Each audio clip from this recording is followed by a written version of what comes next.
اللہم صلی علی محمد وآل محمد وعجل فرجہم۔ اعوذ باللہ من الشیطان الرجیم، بسم اللہ الرحمن الرحیم۔ الحمدللہ رب العالمین والصلاة والسلام علی اشرف الانبیاء والمرسلین، سیدنا و نبینا و حبیب قلوبنا و طبیب نفوسنا و شفیع ذنوبنا مولانا ابی القاسم محمد، اللہم صلی علی محمد وآل محمد وعجل فرجہم، وعلی اہل بیتہ الطیبین الطاہرین المعصومین المظلومین، ولعنۃ اللہ علی اعدائہم وظالمیہم من یومنا ھذا الی یوم الدین۔ بسم اللہ الرحمن الرحیم۔ ان الصلاۃ تنہی عن الفحشاء والمنکر، اما بعد فقد قال اللہ سبحانہ وتعالی فی کتابہ المبین و فرقانہ المجید و قولہ الحق۔ تمام تعریفیں، تمام حمد و ثناء اس ذات باری تعالیٰ کے لیے کہ جو تمام جہانوں کا پالنے والا ہے، سب پر اس کا حکم جاری ہے، ہر شے پر اسی کا علم حاوی ہے، اور لائق حمد و ثناء ہے وہ ذات کہ جو وحدہ لا شریک ہے۔ وہ خالق ہے، وہ مالک ہے، وہ رازق ہے، اور ایسا رازق کہ جو زمین کی آخری تہہ میں موجود ننھے سے کیڑے کو بھی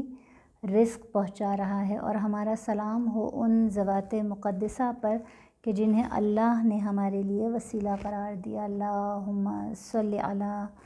محمد وآل محمد وعجل فرجہم۔ آغاز مجلس اپنے وقت کے امام کے ذکر مبارک سے ہی کرنا چاہوں گی کہ جیسا کہ پہلے بھی عرض کر چکی ہوں کہ یہ ایام عزا، یہ فرش عزا، یہ بہترین وسیلہ ہیں ہمیں ہمارے وقت کے امام تک پہنچنے کا، وقت کے امام سے توسل کا، وقت کے امام سے اپنے تعلق کو مضبوط کرنے کا۔ اس وقت اگر ہم فرش عزا پر آ کر ان ایام عزا کے دوران اگر ہم نے اپنے وقت کے حسین کو نہیں پہچانا تو پھر اس وقت جو یزیدی لشکر، جو یزیدی قوتیں سر اٹھا رہی ہیں، یقیناً ہم ان کا مقابلہ کرنے کی طاقت نہیں رکھ سکتے، ہم ان کے مقابلے پر آنے کے لیے آمادہ نہیں ہو سکتے، وہ تیاری نہیں کر سکتے کہ ہم لشکری قوتوں کا مقابلہ کس طرح کریں۔ امام زمانہ علیہ السلام، اللہم صلی علی محمد وآل محمد وعجل فرجہم، اس وقت کے حسین ہیں، اور جس طرح اس وقت سن 61 ہجری میں امام حسین علیہ السلام استغاثہ بلند کر رہے تھے، ہمیں پکار رہے تھے، اور قیامت تک کے لیے وہ استغاثہ تھا،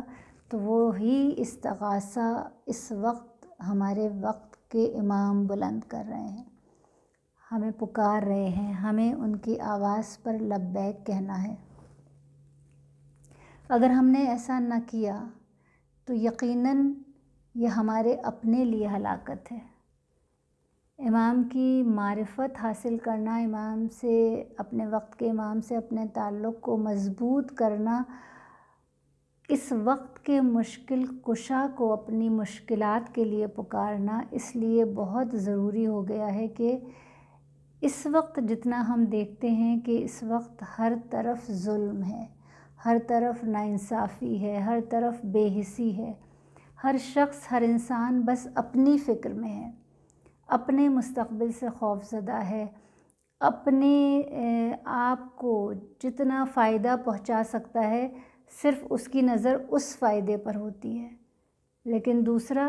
کسی مشکل کا شکار ہے، کسی ظلم کا شکار ہے، کسی کی بے حسی کا شکار ہے، ہمیں اس سے کوئی غرض نہیں ہوتی۔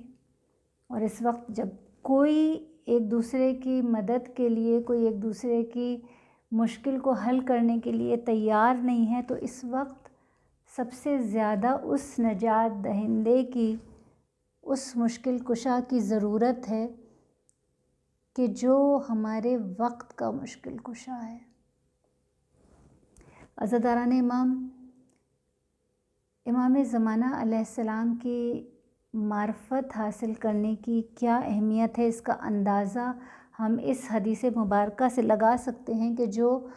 مشہور و معروف حدیث ہے کہ من مات ولم یعرف امام زمانہ فقد مات میتۃ الجاہلیہ، کہ جس نے اپنے وقت کے امام کو نہیں پہچانا، اپنے وقت کے امام کی معرفت حاصل نہیں کی، وہ جاہلیت کی موت مرا۔ یہاں واضح کروں کہ جہالت اور جاہلیت میں بڑا واضح فرق ہے۔ جہالت دور ہو جاتی ہے جب ہم علم حاصل کرتے ہیں۔ اگر میں جاہل ہوں اور میں علم حاصل کروں تو میں عالم ہو جاؤں، لیکن جاہلیت دور ہوتی ہے معرفت کے حاصل کرنے سے۔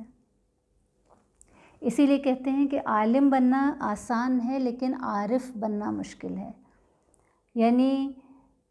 عرفان حاصل کرنا بہت مشکل ہے اور علم حاصل کرنا اس کے مقابلے میں آسان ہے۔ امام کی معرفت حاصل کرنے کا ذکر بہت زیادہ ممبروں سے ہوتا ہے، بہت زیادہ ہم اس وقت دیکھتے ہیں کہ سوشل میڈیا پر اس کی بہت زیادہ اس طرح کی ویڈیوز بہت عام ہو رہی ہیں کہ امام کی معرفت حاصل کریں، امام کی معرفت حاصل کریں۔ معرفت کو سمجھنا بہت ضروری ہے کہ معرفت ہے کیا۔ یقیناً بہت آسان لفظوں میں اگر سمجھاؤں تو یہ نہیں ہے کہ معرفت حاصل کرنا صرف یہ ہے کہ ہمیں اپنے وقت کے امام کے بارے میں کچھ واقعات پتہ ہوں، ہمیں ان کا حسب نسب پتہ ہو۔ بدقسمتی تو یہ ہے کہ ہمیں اپنے بہت سے اماموں کے بارے میں ہم صرف نام سے واقف ہیں، بلکہ اپنے ایک استاد کا یہ بتاؤں کہ وہ ایک دفعہ ذکر کر رہے تھے کہ ایک امام بارگاہ کے باہر لوگوں نے اپنے اماموں کے نام لکھ کر لگائے تھے، تو وہ اماموں کے نام میں ایسی غلطی تھی اور کہ نام صحیح نہیں لکھے تھے، ان کی معرفت تو بہت دور کی بات ہے۔ یعنی ہمارے یہاں کتنے ایسے بچے ہیں، کتنے ایسے جوان ہیں کہ جن کو اپنے اماموں کے نام، جو بنیادی جو ہمارے عقائد ہیں کہ ہمیں جو ہمارے 12 اماموں کے نام تو کم سے کم پتہ ہونے چاہیے، تو وہ کہتے ہیں کہ ایک دوسرے مکتب فکر کے ایک اہل سنت انہوں نے حضرت نے آ کر وہ نام کی تصحیح کی کہ یہ آپ نے نام غلط لکھا ہے۔ تو ہمارے لیے کتنی شرمندگی کا مقام ہے کہ ہم اپنے اماموں کی، اپنے جو اللہ کی حجت ہیں، اللہ کے نمائندے ہیں، جنہیں ہماری ہدایت کے لیے پروردگار عالم نے بھیجا ہے، تو ہم ان کی معرفت حاصل کرنا تو دور کی بات، ان سے توسل کرنا تو دور کی بات، ہم ان کے ناموں سے واقف نہیں ہوتے کہ ہمیں اپنے اماموں کے نام یاد ہوں۔ تو حضران امام، یقیناً یہ ہماری پہلی کوشش ہونی چاہیے کہ ہم اپنے وقت کے امام کی، کیونکہ ہم سے ہمارے وقت کے امام کے متعلق تو ضرور سوال کیا جائے گا، اور جیسے قرآن کی آیت بھی ہے کہ ہم روز محشر سب کو ان کے اماموں کے ساتھ اٹھائیں گے، ان کے اماموں کے ساتھ بلائیں گے، تو ہمیں یقیناً ہمارے وقت کے امام کے ساتھ ہی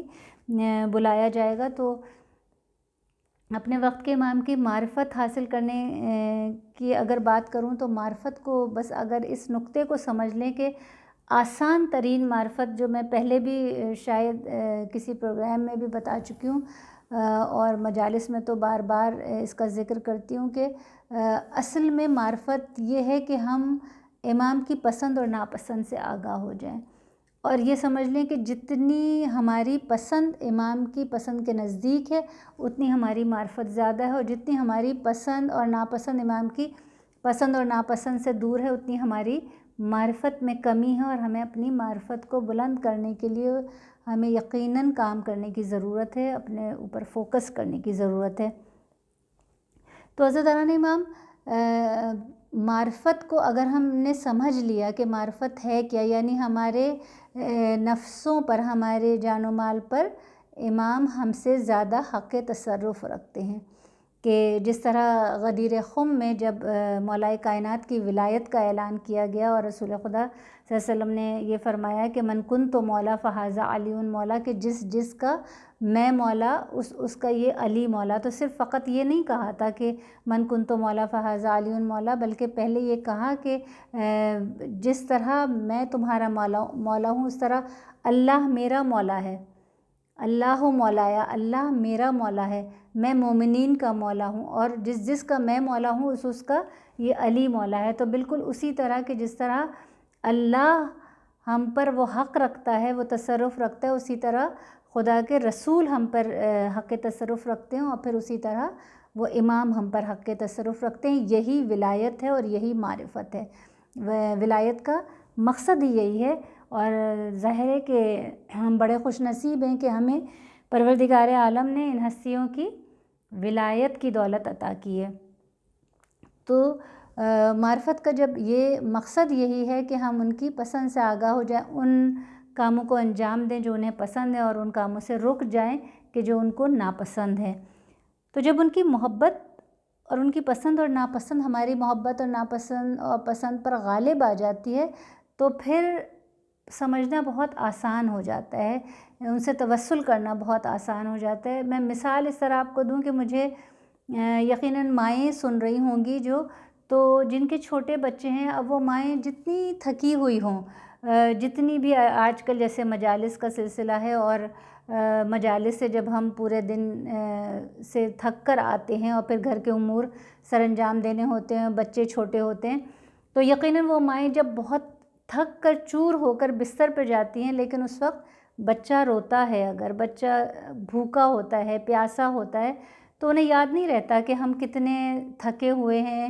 ہم پورے دن سے گھر سے نکلے ہوئے ہیں۔ وہ ایک لمحے کے لیے بھی نہیں سوچتی ہیں، اور وہ اپنی نیند کو ترک کر کے اٹھ جاتی ہیں، اس بچے کو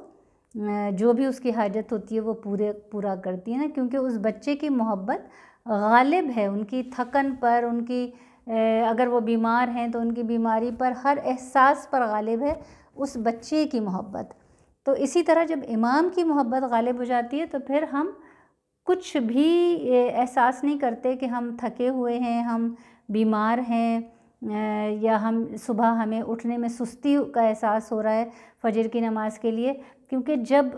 ہم فجر کے وقت جب ہم اٹھنا چاہ رہے ہوتے ہیں، اور ہمیں یقیناً اگر ہم یہ نیت اور ارادہ کر کے سوتے ہیں تو یقیناً وقت کے امام ہمیں بیدار کرتے ہیں۔ اور اب یہ ہم پر منحصر ہے نا، اگر ہماری معرفت ہوگی تو ہم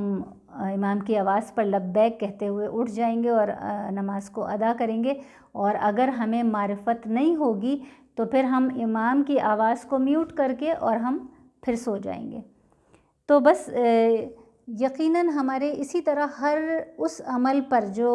اللہ کے اور اللہ کے رسول کے اور ائمہ اطہار علیہ الصلاۃ والسلام کے نزدیک ہمارا جو ناپسندیدہ عمل ہوتا ہے، یا ہم کسی گناہ کے خدا نخواستہ مرتکب ہو رہے ہوتے ہیں، تو ہمارا ضمیر ہمیں ٹوکتا ہے، روکتا ہے، ہمارے اندر سے ایک آواز آتی ہے، اور ارتکاب جرم پر جب ٹوک دیتا ہے ضمیر، در حقیقت یہ امام وقت کی آواز ہے۔ تو وہ جو ضمیر کی آواز ہوتی ہے نا، وہ اصل میں حقیقت میں وقت کے امام کی آواز ہوتی ہے۔ اب اس وقت کے امام کی آواز کو اگر ہم سن لیتے ہیں تو پھر یقیناً ہم اس عمل سے رک جاتے ہیں، اور اگر ہم اس آواز کو میوٹ کر دیتے ہیں تو پھر ہم آہستہ آہستہ آہستہ اتنے عادی ہوتے جاتے ہیں کہ ہم بے ضمیر ہو جاتے ہیں، اور ہماری روح بیمار ہوتے ہوتے ہوتے ہوتے آہستہ آہستہ اس مقام پر آتی ہے کہ وہ مردہ ہو جاتی ہے، کیونکہ بالکل اسی طرح جس طرح ہمارے جسم کو حاجت ہوتی ہے غذا کی، اسی طرح ہماری روح کو بھی غذا کی حاجت ہے۔ تو بس اس دعا کے ساتھ میں اپنے موضوع سے متصل ہوں گی کہ ایک اخلاص کے ساتھ ایک درود پڑھیے گا اس دعا کی قبولیت کے لیے کہ پروردگار عالم ہمیں حقیقتاً سچا اپنے امام کا خدمت گزار بنائے، ان سے توسل کرنے کی، اپنی ہر مشکل میں، ہر پریشانی میں اپنے وقت کے امام سے توسل کرنے کی، اور ان کی ناصرین میں شامل ہونے کے لیے اپنے آپ کو تیار کرنے کی پروردگار عالم اپنی بارگاہ سے توفیق عطا فرمائے۔ ہم اس وقت ہوں یا نہ ہوں، اگر ہم اس دنیا میں نہ ہوں تو پروردگار عالم ہماری قبروں سے ہمیں اٹھائے اور ہم امام کی نصرت کے لیے لبیک کہہ کر امام کی جانب بڑھیں۔ اللہم صلی علی محمد و آل محمد وعجل فرجہم۔ موضوع مجلس جو آپ واقف ہیں کہ نماز کی اہمیت پر گفتگو ہو رہی ہے، اور اس سلسلے میں جو آیہ مبارکہ میں نے سرنامہ کلام میں جس کی تلاوت کا شرف حاصل کیا، ان الصلاۃ تنہی عن الفحشاء والمنکر، کہ بے شک نماز برائیوں اور بے حیائیوں سے روکتی ہے۔ ہم جب اپنے ارد گرد نظر ڈالتے ہیں اور اس آیہ مبارکہ پر غور کرتے ہیں کہ آیہ مبارکہ کہہ رہی ہے کہ نماز برائیوں اور بے حیائیوں سے روکتی ہے، لیکن جب ہم دیکھتے ہیں تو آج کل اب نمازیوں کی تعداد اگر 30-40 سال پہلے یا جنہوں نے 60-70 سال پہلے کا زمانہ دیکھا تو وہ اس بات کی گواہی دیں گے کہ یقیناً اس وقت اتنے زیادہ نمازی نہیں تھے جتنے اب نمازیوں کی تعداد بڑھ چکی ہے، لیکن اس وقت اتنی بے حیائی بھی عام نہیں تھی، اس وقت اتنی برائی بھی عام نہیں تھی۔ اس وقت گناہوں پر یہ کہہ کر گناہوں کو نظر انداز اور اس پر پردہ نہیں ڈالا جاتا تھا کہ یہ ٹرینڈ ہے، اور آج ہم اپنے معاشرے میں دیکھتے ہیں اور یقیناً اس بات کا ثبوت ہے یہ کہ ہم اس وقت اپنے ماں باپ کے ساتھ بیٹھ کر یا اپنے بھائیوں کے ساتھ بیٹھ کر اس طرح کے پروگرامز نہیں دیکھ سکتے تھے جیسے ہم آج بڑے آرام سے دیکھ لیتے ہیں، یا جس طرح سے جس لباس میں آج کل ماں باپ بچیوں کو جس طرح آج کل بازاروں میں لے جاتے ہیں، پبلک پلیسز پر لے جاتے ہیں، اس وقت اس کا تصور نہیں کیا جا سکتا تھا۔ میں یہ نہیں کہتی کہ ہر زمانے میں ہر دور میں دیکھیں اچھے اور برے لوگ تو ہر دور میں اور ہر زمانے میں ہوتے ہیں نا، یہ نہیں کہ کسی زمانے میں صرف اچھے لوگ تھے اور کسی زمانے میں صرف برے لوگ ہوتے ہیں، یہ ممکن نہیں ہے۔ اچھے اور برے لوگ ہر دور میں رہے ہیں، لیکن کچھ چیزیں بہت بہتری کی جانب بھی بڑھی ہیں، جیسے نمازیوں کی تعداد بڑھی ہے، اور حجاب بھی میں کہتی ہوں کہ کچھ جگہوں پر، جیسے میں اگر اپنے بچپن کا دور اگر سوچوں اور یاد کروں تو اس وقت مجھے یاد ہے کہ جلوسوں میں جب ہم شرکت کے لیے جایا کرتے تھے تو خواتین اس طرح حجاب کا خیال نہیں رکھا کرتی تھیں، کچھ باپردہ ہوتی تھیں اور کچھ حجاب کا انہیں خیال نہیں ہوتا تھا۔ لیکن اس وقت ہم دیکھتے ہیں کہ جب ہم جلوسوں میں یا فرش عزا پر کم از کم دیکھتے ہیں تو جو ماڈرن سے ماڈرن اور آزاد خیال بچیاں بھی ہیں تو وہ بھی جب جلوسوں میں شرکت کرنے جاتی ہیں تو وہ اپنے حجاب کا خیال رکھتی ہیں، وہاں مردوں کے بیچ میں اس طرح نظر نہیں آتی۔ لیکن ایک جنرل بات اگر کروں تو یقیناً اس طرح کی چیزیں اب ہمیں دیکھنے میں آتی ہیں کہ یہ بے حسی نظر آتی ہے کہ ان چیزوں کا کچھ چیزیں ایسی ہو گئی ہیں کہ جن کا اس وقت تصور نہیں تھا۔ تو یقیناً اس آیہ مبارکہ جو ہے نعوذ باللہ من ذالک، اس میں کوئی جھوٹ یا کوئی غلطی نہیں ہو سکتی، بلکہ ہمارے اپنے اندر کوتاہی ہے، وہ یہی ہے کہ ہم نمازیں تو پڑھ رہے ہیں مگر وہ نمازیں شاید بغیر روح کے ہیں، کیونکہ ایک نمازی اگر نماز کی فکر کرتا ہے جو وہ اپنے اعمال کی بھی فکر کرتا ہے، کیونکہ نماز صرف پڑھنا نہیں ہے بلکہ نماز کو قبولیت کے درجے تک بھی پہنچنا بہت ضروری ہے، اور نماز اس وقت ہی قبولیت کے درجے تک پہنچتی ہے کہ جب نماز کو ہم یہ سوچ کر جب ہم ایک نماز سے دوسری نماز کے لیے جب ہم جا رہے ہوں تو اس درمیان کے وقت میں جو ہمارا وقفہ ہوتا ہے ایک نماز سے دوسری نماز کا، تو اس میں یقیناً ہمیں یہ فکر ہونی چاہیے کہ اب ہمیں پھر پروردگار عالم کی بارگاہ میں حاضر ہونا ہے، تو ہم اس عرصے میں کوئی ایسا عمل انجام نہ دیں کہ ہم اس وقت پروردگار عالم کے حضور جب ہم جا کر کھڑے ہوں تو وہ عمل ہمارے لیے شرمندگی کا باعث ہو۔ اور یہ پیمانہ ہے جو ہمیں بتایا گیا معصومین کے ذریعے، روایات کے ذریعے، کہ ہم کیسے چیک کریں کہ ہماری نماز قبول ہو رہی ہے یا ہماری نماز قبول نہیں ہو رہی ہے۔ تو اس کا پیمانہ اور ہر عبادت کے لیے یہی پیمانہ ہے کہ ہم حج پر جائیں، ہم عمرے پر جائیں، ہم زیارات پہ جائیں، ہم نماز پڑھیں، تو ہمیں کیسے پتہ چلے کہ یہ ہماری عبادات قبول ہوئی ہیں یا نہیں ہوئی ہیں؟ تو اپنے عمل اور اپنے کردار کو دیکھ کر ہم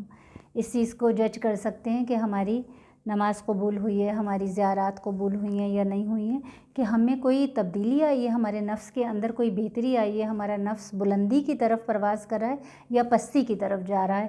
اگر میں حج سے آؤں اور میں جیسے گئی تھی میں ویسے ہی پلٹ آؤں تو یقیناً پھر وہ حج قبولیت کی بارگاہ تک نہیں پہنچا، اور کیونکہ معصومین کے یہ بے شمار اقوال موجود ہیں اس سلسلے میں کہ ایک مومن کا آج اس کے گزرے ہوئے کل سے بہتر ہونا چاہیے، اور یہ بھی قول معصوم ہے کہ اگر تم دیکھو کہ تمہارے 2 دن یکساں گزر گئے اور تم نے اپنے اندر کوئی بہتری محسوس نہیں کی تو سمجھ لو کہ تمہارے لیے ہلاکت ہے۔ تو بس یقیناً یہ پیمانہ ہے، اور یہاں اس بات کے ساتھ ہی اپنے موضوع کو سمیٹوں گی کہ پروردگار عالم ہمیں توفیق عطا فرمائے کہ ہم نماز کو اس کی اس روح کے ساتھ ادا کریں کہ وہ قبولیت کے درجے تک پہنچ جائے، اور کیونکہ ہمارے اعمال کی قبولیت مشروط ہے ہماری نماز کی قبولیت کے ساتھ۔ اور جو پہلے بھی جس طرح میں عرض کر چکی ہوں کہ جو آج کل تقابل ہونے لگا ہے نماز اور مجلس حسین میں، تو یقیناً یہ تقابل ہو ہی نہیں سکتا۔ نماز اور حسین لازم و ملزوم ہے۔ مجلس حسین اور نماز میں کسی طرح کا کوئی مقابلہ نہیں ہے کہ نماز افضل ہے یا مجلس حسین افضل ہے۔ حسین بھی نجات دلانے والی ہستی اور نماز بھی نجات دلانے کا سبب، وہ عبادت کے جو نجات کا سبب ہے۔ حسین کس طرح نجات دلاتے ہیں کہ جب زمین پر آ رہے ہیں، جب حسین کی ولادت ہو رہی ہے تو ایک عرش والے کو نجات دلا رہے ہیں۔ فطرت جو کہ عطاب الہی کا شکار تھا اسے بالوں پر عطا کر دیے، اور جب دنیا سے جا رہے ہیں تو پھر ایک فرش والے کو نجات دلاتے ہوئے جا رہے ہیں کہ لشکر یزید کے سپہ سالار حر کو ایسی نجات دی کہ قیامت تک کے لیے علیہ السلام بنا دیا۔ معصوم ہوتا ہی وہی ہے کہ جو زمین پر رہ کر عرش والوں کی حاجتیں پوری کیا کرتا ہے، اور فرش پر رہ کر اپنے منہ کا نوالا دوسروں کو کھلا دیتا ہے اور پھر کہتا ہے کہ ہم اس کے بدلے میں تم سے کچھ اجر نہیں مانگتے، ہم تم سے کچھ حاجت نہیں رکھتے۔ عزیزان امام، حر لشکر یزید کا سپہ سالار، اور اس وقت جب حر کا لشکر پیاس سے جاں بلب تھا، نہ صرف حر کے لشکر کے سپاہی بلکہ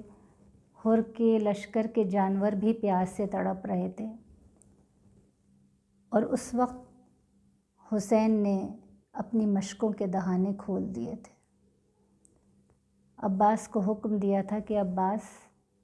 حر کے لشکر کو سیراب کرو۔ عزیزان امام، اس وقت مولا عباس نے کہا تھا کہ آقا ہمارے ساتھ 64 بیویاں ہیں، جو ہمارے پاس پانی ہے وہ ہماری ضرورت کے لیے ناکافی ہو جائے گا۔ مولا نے کہا تھا تم ساقی کوثر کے بیٹے ہو عباس، حر کا لشکر پیاسا ہے۔ اور عزیزان امام، حر کے لشکر کے 1000 سپاہیوں کو عباس نے پانی پلایا،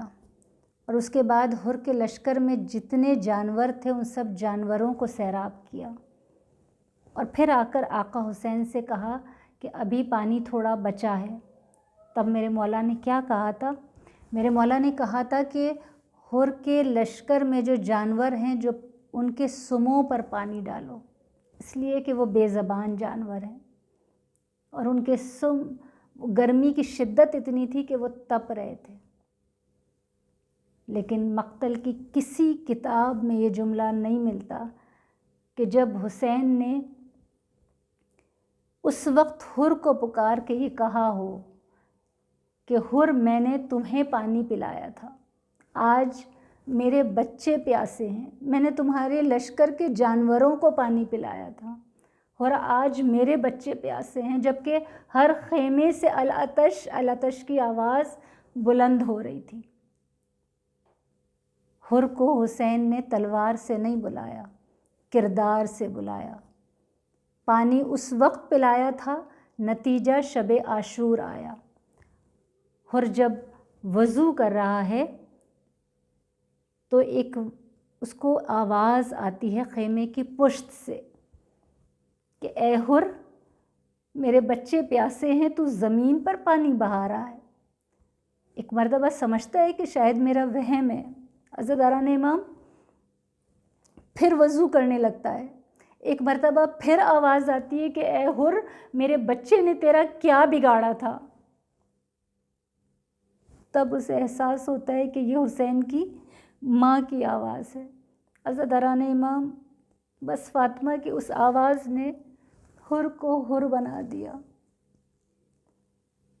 اس فرش عزا کی تاثیر ہے کہ دعائیں قبول ہوتی ہیں. ہم یہ دعا کرتے ہیں کہ بار الہ ہم بھی اپنے گناہوں کو چھوڑ کر حر کا کردار اپنا لیں. عزاداران امام، حر تھوڑی دیر کے بعد باہر خیمے کے آ کر ٹہلنا شروع ہو گیا. جب خیمے کے باہر ٹہل رہا تھا نا تو اس وقت اس کا بیٹا قریب آیا، اس کا بھائی قریب آیا، اس کا غلام قریب آیا کہ کیا پریشانی ہے. کہا میں حسین کے پاس جا رہا ہوں،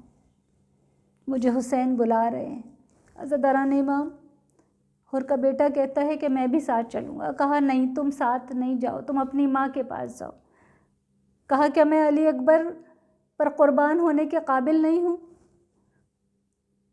حر کے بھائی نے کہا کہ میں بھی جاؤں گا، میں عباس پر قربان ہوں گا. حر اپنے غلام سے کہتا ہے کہ تو چلا جا، میں تجھے حسین کے صدقے میں آزاد کرتا ہوں. کہتا ہے کہ کیسے آقا ہو کہ جب تک جہنم کے راستے پر جا رہے تھے مجھے اپنے ساتھ لے کر جا رہے تھے، آج جنت کی طرف جا رہے ہو تو مجھے آزاد کر کے جا رہے ہو. کہتا ہے کہ میں بھی ساتھ جاؤں گا. عزاداران امام، ادھر حر سوار ہوا گھوڑے پر اور ادھر حسین خیمے سے باہر نکل آئے. آ کر ایک مرتبہ عباس کو آواز دی، علی اکبر کو آواز دی اور حبیب ابن مظاہر کو آواز دی اور کہا کہ عباس، حر آ رہا ہے.